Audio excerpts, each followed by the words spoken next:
Welcome to our tutorial video for DJI Matrice 4 series, where we will show you how to link the aircraft and remote controller. Power on the remote controller and the aircraft. Method 1. Using with the app.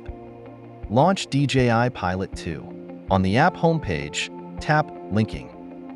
Method 2. Using combination buttons. Press the C1, C2, and record buttons at the same time. The remote controller makes a beeping tone, and the remote controller status indicator blinks blue, indicating that it is ready to link.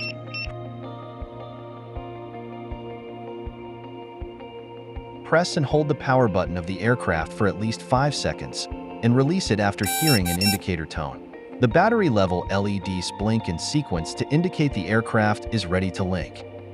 When the remote controller stops beeping and status indicator is solid green, the battery level LEDs of the aircraft stop showing the moving icon and displays battery level normally.